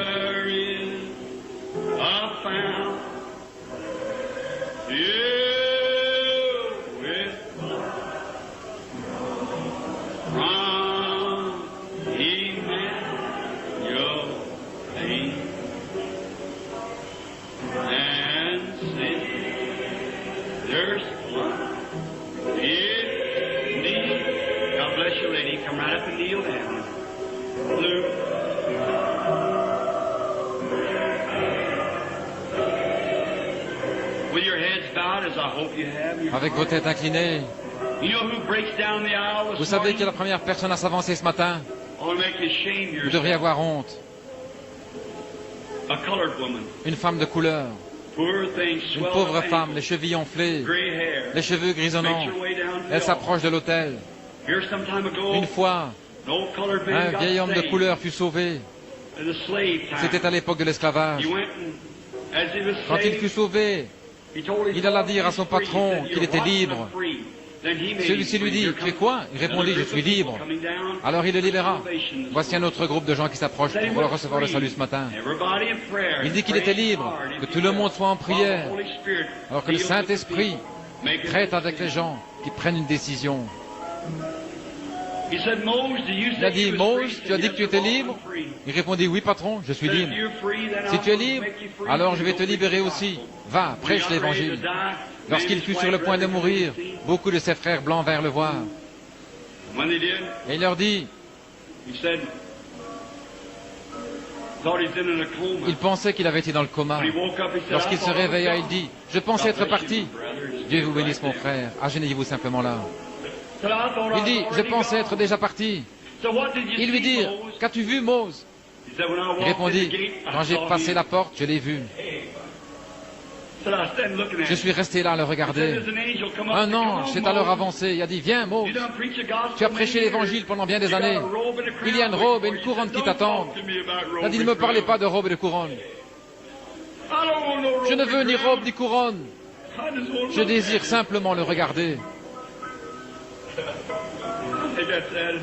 Je pense que c'est l'attitude de n'importe quel chrétien.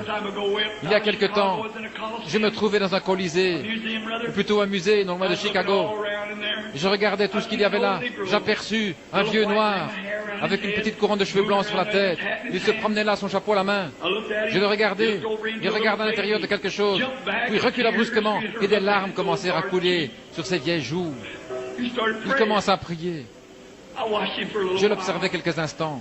Il regarda à nouveau et se remit à pleurer. Je m'avançai et je dis, monsieur? Il dit, oui, mon ami blanc. Je dis, je vois que vous êtes. Qu'est-ce qui vous a tant ému? Qu'est-ce qui vous a pareillement émotionné? Il répondit, monsieur, si vous pouviez toucher mon côté, vous y sentiriez des cales. Je dis, jadis j'étais un esclave. Il dit, dans cette petite vitrine, un costume est exposé. Je vois, c'est un costume, mais qu'y a-t-il de si particulier? Cette tache là-dessus, dit-il, c'est le sang d'Abraham Lincoln. Eh bien, ce sang m'a libéré de ma ceinture d'esclave. Il ajouta, alors homme blanc, cela n'aurait-il pas de quoi vous émouvoir aussi? J'ai mis mon bras autour de son vieux cou. Et j'ai dit, que Dieu vous bénisse mon frère, je connais un autre sang qui m'émeut. Il dit, je connais aussi ce sang, monsieur. Je dis, il m'a libéré d'une ceinture d'esclavage. Autrefois, je sortais le dimanche, j'allais faire de la vitesse, je me comportais mal, je racontais des plaisanteries. Oh Dieu!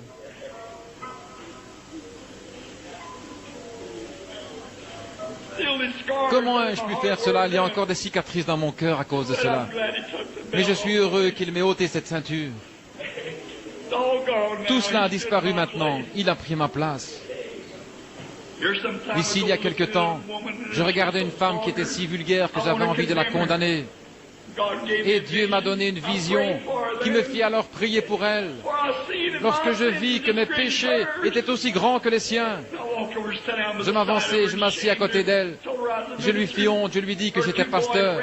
Ses deux amis, elle avait environ 65 ou 70 ans, et ses deux amis s'agenouillèrent là, ils donnèrent leur cœur à Christ. Oh là là!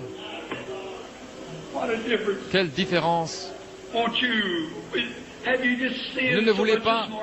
Avez-vous tellement péché ce matin, votre cœur est-il devenu si noir et si sale que même le Saint-Esprit ne peut pas le toucher? La colombe peut-être a pris son envol pour l'éternité. Elle est alors partie pour toujours. Que Dieu te bénisse, chérie. Une petite fille est en train de s'avancer. Que Dieu te bénisse, ma chérie. Vous me direz, cette petite fille ne sait pas. Oh si, elle le sait. Elle n'a tout simplement pas lu autant de revues, de vieilles histoires d'amour que vous. Voilà pourquoi. Elle est tendre. Jésus a dit, laissez venir à moi les petits-enfants.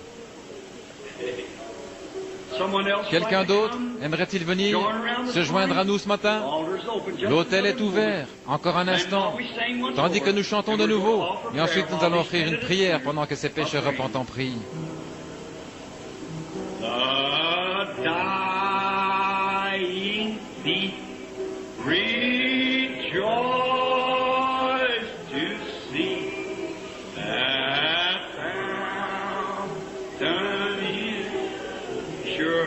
Everything was gone, the poor fellow was finished. And there may I go by as he. Won't you come up now? Ne voulez-vous pas venir maintenant? Ne voulez-vous pas vous avancer? La Bible dit que vous savez faire le bien et que vous ne le faites pas. Pour vous, c'est plus que le péché. Ne voulez-vous pas venir? Vous savez que vous avez tort. Frayez-vous un chemin et agenouillez-vous autour de l'autel et dites à Dieu que vous regrettez la manière dont vous l'avez traité. Laissez revenir le Saint-Esprit pour qu'il vous rende à nouveau doux, aimable et calme. Ne le voulez-vous pas? Souvenez-vous que si vous mourrez alors qu'il s'est éloigné de vous, il n'y aura personne pour plaider votre cause.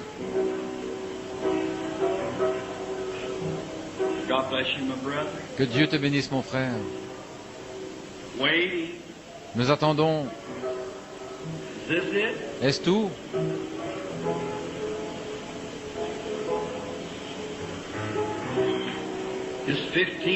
Seulement 15 personnes dans l'Église à se sentir réellement condamnées? Vous avez vécu une vie paisible, pleine de douceur et de tranquillité? Maintenant, ceci est dirigé par le Saint-Esprit. Vous êtes indulgent, vous n'avez pas d'ennemis, vivant au-dessus de la condamnation, de pécheurs. Vous ne vivez pas comme les païens, vous vivez différemment. Votre vie est toute différente. Le doux Saint-Esprit est assis sur le trône de votre cœur, vous faisant vivre dans la paix, le calme et l'affection avec tout le monde. Vos voisins et tous savent, tous vos collègues savent que vous êtes un chrétien aimable, calme, doux et humble. La colombe de Dieu est avec vous, en êtes-vous certain? Ceci peut être votre dernière chance. Très bien. Alors, vous qui êtes ici à l'autel, que Dieu vous bénisse. Vous n'aurez pas à être jugé maintenant. Le Saint-Esprit vous a apporté le jugement. Vous n'avez pas essayé de conserver vos droits en disant « Oh, voilà un bon bout de temps que je suis chrétien, je n'ai pas besoin d'y aller. » Pour certains d'entre vous, c'est la première fois que vous venez à l'autel. Je peux rester pécheur si je veux, c'est mon droit. Oui, c'est juste. Vous avez votre libre arbitre et vous pouvez agir comme vous voulez.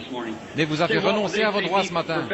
Vous me direz, qu'est-ce qu'on va dire de moi si après avoir professé le christianisme, je m'avance à l'autel? Qu'est-ce qu'on dirait? Mais qu'est-ce que Dieu dit? Vous avez saisi. Maintenant, vous avez renoncé à vos droits. Vous êtes venus afin que le doux Saint-Esprit prenne aujourd'hui sa place dans votre cœur. Je sais qu'il le fera. Je le sais, il l'a promis. Voyez-vous, il n'y peut rien. Il ne peut tout simplement pas s'empêcher de venir. Il supplie, il pleure, il est mort, il a tout fait pour trouver un endroit où venir. Il désire venir vers vous. Et à l'heure de votre mort, lorsque l'ange de la mort se tiendra au pied du lit, vous souhaiterez ne pas avoir à regarder cette chose hideuse, mais vous vous rappellerez qu'une fois, vous avez refusé de venir, et qu'alors votre âme est devenue noire et sale. Ce sera trop tard, vos pleurs importeront peu. Ésaü, par sa persistance à pécher, a dépassé son jour de grâce.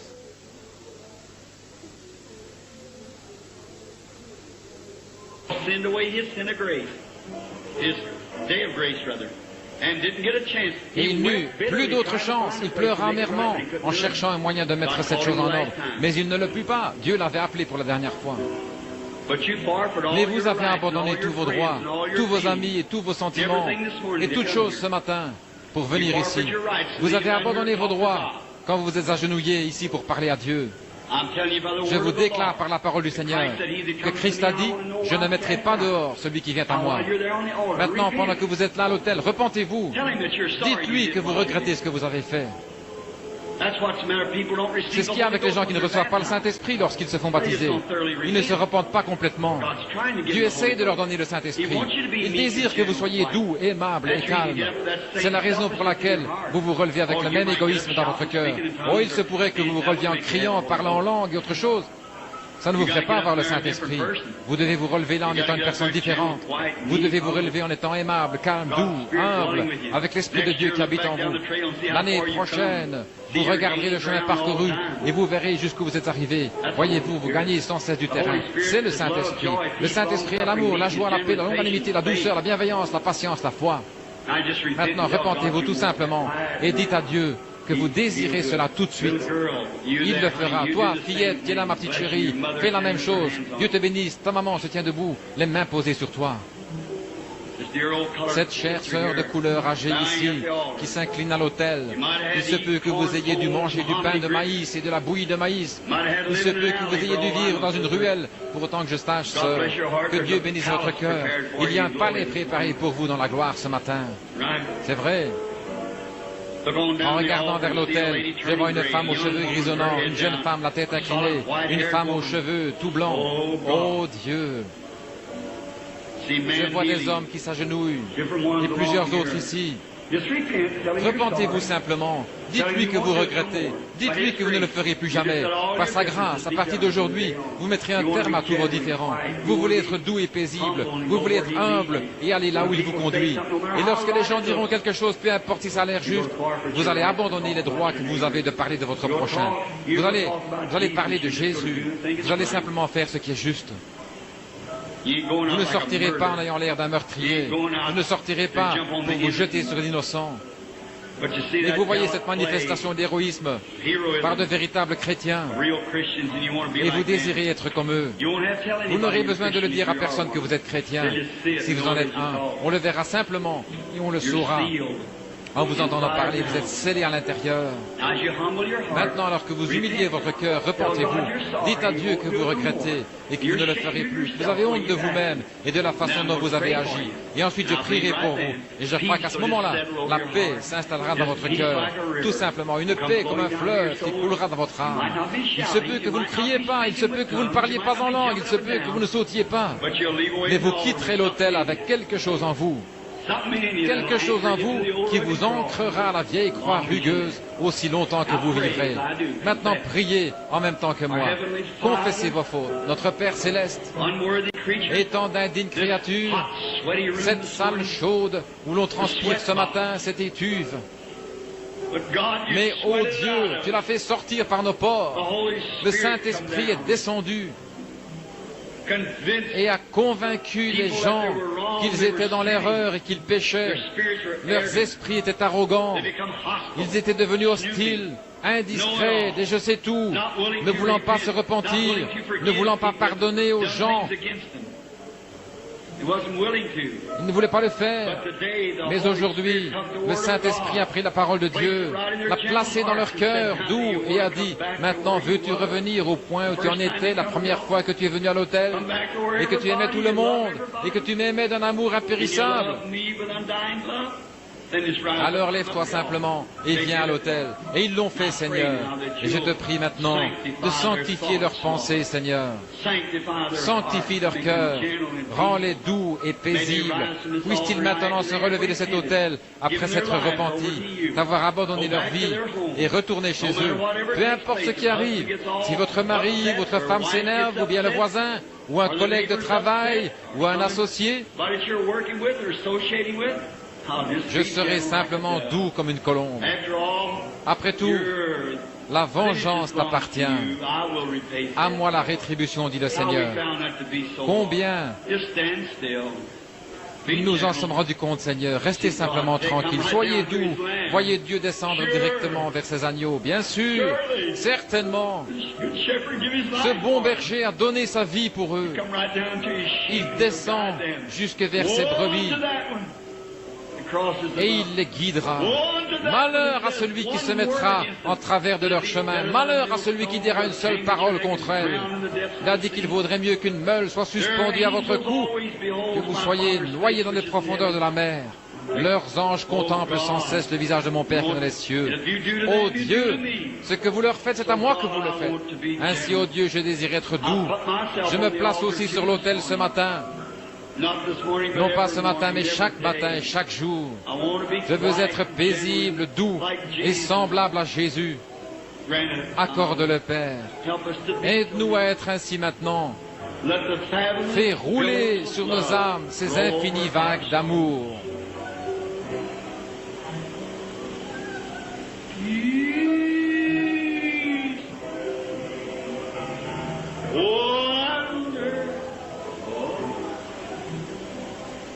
Coming down from the Father above. Don't you feel it now? Ne le sentez-vous pas maintenant? For my spirit forever. Hallelujah. Hallelujah.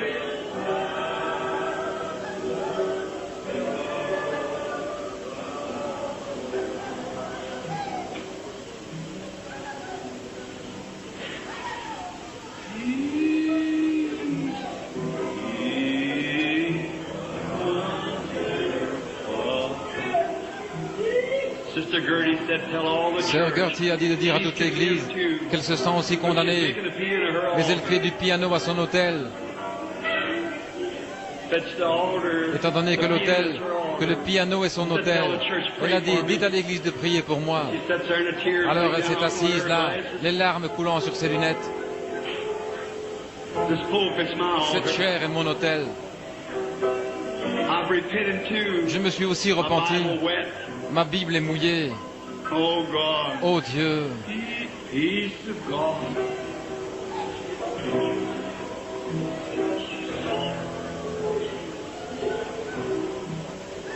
Coming down from the Father above.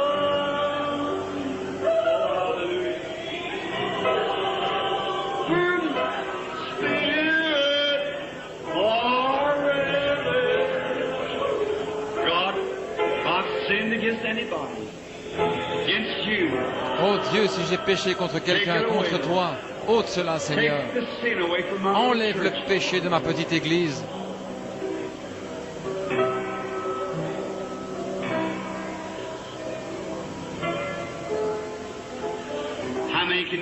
Combien peuvent sentir que Dieu leur a pardonné et que la colombe de paix s'est à nouveau posée sur votre cœur? Elle vient de revenir et a repris sa place.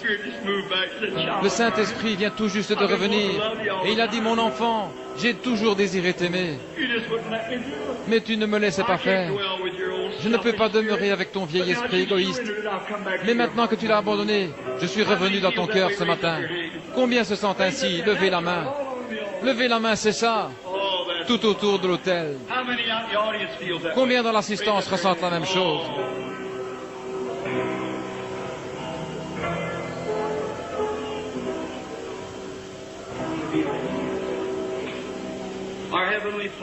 Notre Père Céleste, nous te remercions pour ce moment de douce consécration. C'est comme si on prenait une pomme dans la main et qu'on la broyait, qu'on l'écrasait jusqu'à ce qu'elle devienne molle. Si molle qu'un petit bébé pourrait s'asseoir et la manger. C'est ainsi que nous voulons que nos cœurs soient, Seigneur. Prends-le dans ta main qui porte la cicatrice des clous. Écrase-le en disant, mon enfant, ne vois-tu pas que tu m'as blessé? Tu m'as blessé. Lorsque tu es sorti de tes gonds, tu me blessais. Oh, mon cœur a saigné pour toi, mon enfant, lorsque je t'ai vu faire telle et telle chose. Mais maintenant que j'ai ton cœur dans ma main, je désire le rendre vraiment doux. Je désire le rendre de telle façon que je puisse l'utiliser et y vivre. Je désire revenir sur le perchoir ce matin. Je désire revenir et demeurer, faire ma demeure en toi. Accorde-le, Seigneur. Nous t'aimons. Accorde-le pour ta gloire.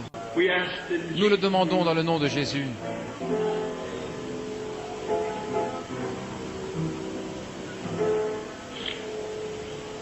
To be like Jesus.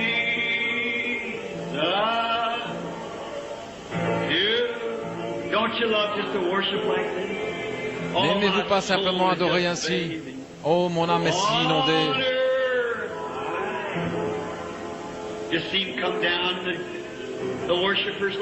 Le voir descendre ainsi dans les adorateurs, vous sentez une réelle douceur dans votre cœur.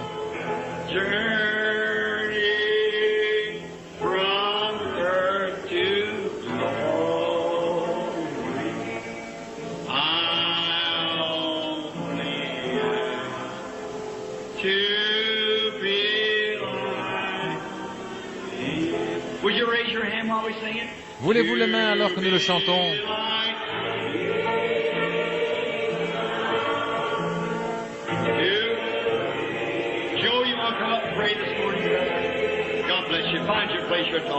Que Dieu vous bénisse.